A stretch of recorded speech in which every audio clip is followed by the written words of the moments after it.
నమస్తే, welcome to our channel. నేను మీ ప్రియాంకరావు. తిరుపతి కల్తీ నెయ్యి వ్యవహారం ఎటు పోతుందో ఎవరికి అర్థం కావట్లేదు. కానీ ఏం జరుగుతుందా అనే క్యూరియాసిటీ అందరిలోనుంది. ఈ నేపథ్యంలో ఒక కీలకమైన సమాచారం దీనికి సంబంధించి బయటకు వచ్చినట్లు తెలుస్తుంది. మరి ఆ సమాచారం ఏంటి, అసలు ఈ కేసు ఎంతవరకు వచ్చింది అనేది తెలుసుకుందాం. మనతో మాట్లాడడానికి సీనియర్ జర్నలిస్ట్ సిఎస్ రావు గారు ఉన్నారు. ఆయనతో మాట్లాడదాం. నమస్కారం సార్. నమస్తే సార్, కల్తీ నెయ్యి వ్యవహారం అంటే తిరుమల తిరుపతిలో ఏదైతే లడ్డూ ప్రసాదంలో నెయ్యిని కల్తీ చేశారో ఆ వ్యవహారానికి సంబంధించి ఏం జరుగుతుందా అనే అప్డేట్ కోసం అందరూ వెయిట్ చేస్తున్నారు. ఈ టైంలో ఒక కీలకమైన సమాచారం పోలీసులు అంటే విచారణ అధికారులకి దొరికింది అని చెప్పేసి ఒక వార్త వచ్చింది. ఏంటి ఆ సమాచారం? మహా అపరాధం జరిగింది. కల్తీ నెయ్యితోటి లడ్డులు తయారు చేసి మహా అపరాధం చేశారు. సరే, దానికి దేవదేవుడు ఆగ్రహిస్తే 11 స్థానాలకి పరిమితం అయింది. అప్పుడు ఆ పార్టీ ఆ రోజు ఉన్నటువంటి వాళ్ళు ఎవరు చేశారు ఏంటి అనేది సిబిఐ తెలుస్తుంది. అలాగే సిట్ కూడా విచారిస్తుంది సమాంతరంగా. దీంట్లో భాగంగా అజయ్ కుమార్ అనే అతన్ని పోలీసులు విచారించినటువంటి సందర్భంగా అజయ్ కుమార్ కొన్ని అసలు నిజాలు చెప్పేశారు. ఏంటి అని అంటే, ఢిల్లీ నుంచి బోలేబాబా డైరీకి, ఎక్కడ ఉత్తరాఖండ్లో ఉండేటువంటి బోలేబాబా డైరీకి రసాయనాల్ని సరఫరా చేశారంట. ఆ రసాయనాల ద్వారా తయారు చేసినటువంటి ఆయిల్ అంటే నెయ్యి రూపంలో ఉన్నట్టు దాన్ని సరఫరా చేసాము. తిరుపతిలో ఉన్నటువంటి డైరీకి సరఫరా చేస్తే ఆ డైరీ నుంచి తిరుమల తిరుపతి దేవస్థానానికి వెళ్ళింది. ఇది జరిగింది. అయితే కొన్ని కోట్ల రూపాయలు అతను సంపాదించాడంట. కొన్ని కోట్ల రూపాయలు. ఆ బోలేబాబా డైరీని 2022లో అది కల్తీ నెయ్యిని సరఫరా చేస్తుందని చెప్పి బ్లాక్ చేస్తే మళ్ళీ ఇంకొక పేరుతోటి మాల్గావ్ అనేటువంటి పేరుతోటి ఇంకొక డైరీని క్రియేట్ చేసి అక్కడి నుంచి సేమ్ ప్రాసెస్లో మళ్ళీ కల్తీ నెయ్యిని తిరుపతిలో ఉండేటువంటి డైరీ ద్వారా సరఫరా చేశారంట. సో ఇదంతా చూస్తుంటే నెయ్యిని కల్తీ చేశారనేది వాస్తవం. దీంట్లో ఎలాంటి సందేహం అవసరం లేదు. నెయ్యి కల్తీయే జరగలేదు అని చెప్పి వైఎస్ఆర్ కాంగ్రెస్ పార్టీ వాళ్ళు వాదిస్తున్నారు. ఇప్పుడు విచారణలో ఇతను ఏం చెప్పాడు, అజయ్ అని అతను ఢిల్లీ అతను అజయ్ ఢిల్లీ నుంచి రసాయనాలను పెద్ద ఎత్తున పంపించేవాడిని, ఆ రసాయనాలను మిక్స్ చేసేసి నెయ్యిని సరఫరా చేసేవాళ్ళం అని చెప్తున్నారు. అంటే తిరుమల తిరుపతి దేవస్థానం ప్రసాదంలో రసాయనాలు కలిపి దాన్ని ఏ స్థాయిలో కల్తీ చేసి మనందరికీ తినిపించారో ఆయన విచారణలో మొత్తం కక్కేశాడు. ఇంకా బోలేబాబు డైరీలకు సంబంధించిన డైరెక్టర్స్ని అరెస్ట్ చేశారు, వాళ్ళని విచారిస్తున్నారు. ఇంకా కొంతమంది ఉన్నారు, వాళ్ళని విచారించేదానికి ఇప్పుడు సిట్ కానీ సిబిఐ కానీ ప్రయత్నం చేస్తుంది. విచారణ అయితే కొనసాగుతుంది. అయితే తాజాగా బయటపడినటువంటి అంశం ఇది. అంటే తొలి రోజుల్లో నెయ్యి కల్తీ జరిగింది అని చెప్పి బయటకు వచ్చినటువంటి తొలి రోజుల్లో అది జంతువులకు సంబంధించినటువంటి ఫ్యాట్, ఆ ఫ్యాట్ని కరిగించి సప్లై చేశారు అని చెప్పి ఒక వర్షను. రెండో వర్షన్ ఏమొచ్చింది, కొన్ని ఈ విత్తనాలకు సంబంధించి ఆ విత్తనాల నుంచి తీసినటువంటి ఫ్యాట్ అది దాన్ని సప్లై చేశారని ఒక వర్షను. ఇలా రకరకాలుగా వినిపించారు. తర్వాత ఆ నెయ్యి ట్యాంకర్లు చెక్ చేసేటువంటి సిస్టమ్ ఉందా లేదా తిరుమలలో, అసలు ల్యాబే లేదు. లేనటువంటి ల్యాబ్ అక్కడ కొన్ని ర్యాండమ్గా పరీక్షించాము, కానీ కొన్నిట్లో లేదు. అదే బోలేబాబా దగ్గర నుంచి సరఫరా అయినటువంటి ట్యాంకర్లో కొన్నిట్లో కల్తీ లేదని చెప్పి చెబుతున్నారు. అసలు అది పనిగా కల్తీ చేశారని చెప్పి ఇప్పుడు విచారణ తేలింది. కొన్ని రసాయనాలు పంపించడం ద్వారా కల్తీ చేసామని చెప్పి చెబుతున్నారు. అసలు జంతు కళేబరాల ద్వారా తయారు చేసినటువంటి దాంతో ఈ ఫ్యాట్ని కరిగించి నెయ్యిగా మలిచాము, దాంట్లో ఇప్పుడు ఈ రసాయనాలు కల్పించి దాన్ని నెయ్యి రూపంలో మార్చాం అనేది ఇప్పుడు వెలుగులోకి వస్తున్నటువంటిది.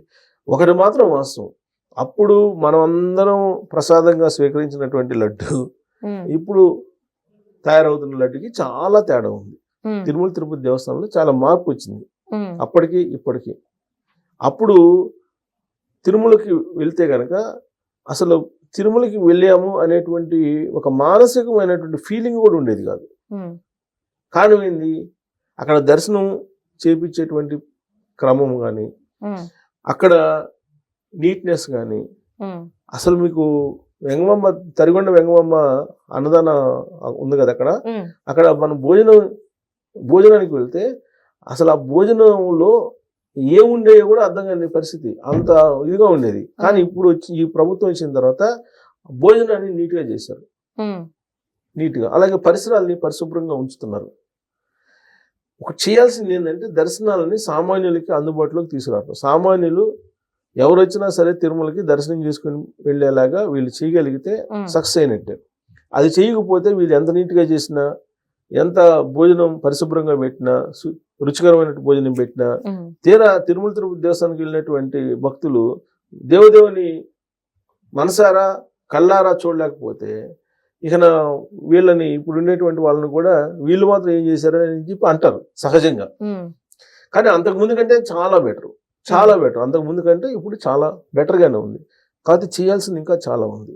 ఇప్పుడు ఫస్ట్ రాగానే గవర్నమెంట్ మారంగానే బయటపడినటువంటి అంశం ఏంది? తిరుమల తిరుపతి దేవస్థానం విషయంలో కల్తీ నెయ్యే కదా.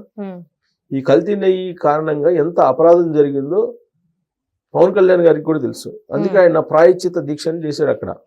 అవును, ప్రాయశ్చిత దీక్ష చేసి ఆయన అక్కడ దేవదేవుణ్ణి ఆయన ప్రార్థించాడు. ఇలాంటి అపచారం జరిగిందా మీకు, అందుకే మేమంతా ప్రాయశ్చిత్తం. కానీ కల్తీ చేసి కూడా మేము కల్తీ చేయలేదని చెప్పి ఇవాళ కూడా వాదిస్తున్నటువంటి వాళ్ళు ఉన్నారు. ఆ కల్తీ అసలు కావాలని జరిగిందా, లేదంటే ఉద్దేశపూర్వకంగా చేశారా, లాభాల కోసం చేశారా అనేది బయటపడాలి. ఇప్పుడు ఆ రోజు ఉన్నటువంటి తిరుమల తిరుపతి దేవస్థానం చైర్మన్ కానీ, ఈఓ కానీ వీళ్ళు కదా బాధ్యులు. ఇప్పుడు వాళ్ళేమో ఆ రోజు ఉన్నటువంటి తిరుమల తిరుపతి దేవస్థానం ఈఓనేమో పోయి ఢిల్లీలో కూర్చున్నారు. ఆయన ఎవరు టచ్ చేసే పరిస్థితి లేదు. ఆ స్థాయిలో ఆయనకి ఢిల్లీలో లాబింగ్ ఉందని చెప్పి అంటున్నారు. తిరుమల తిరుపతి దేవస్థానానికి వచ్చినటువంటి న్యాయమూర్తులను కొంతమందిని ఆయన ఏ విధంగా లైజనింగ్ చేసేసి చేస్తున్నారు జగన్మోహన్ రెడ్డి గారి కోసం అనేది అప్పట్లో వచ్చినటువంటి న్యూస్. ఎవరు వచ్చినా సరే జగన్మోహన్ రెడ్డి గారి పరివారాన్ని కాపాడేలాగా ఆయన లైజనింగ్ చేసేవాళ్ళు అనేది ఆయన మీద ఉన్నటువంటి పేరు. రాజశేఖర రెడ్డి గారు సీఎంగా ఉన్నప్పుడేమో జేఈఓగా ఉన్నారు 5 సంవత్సరాలు.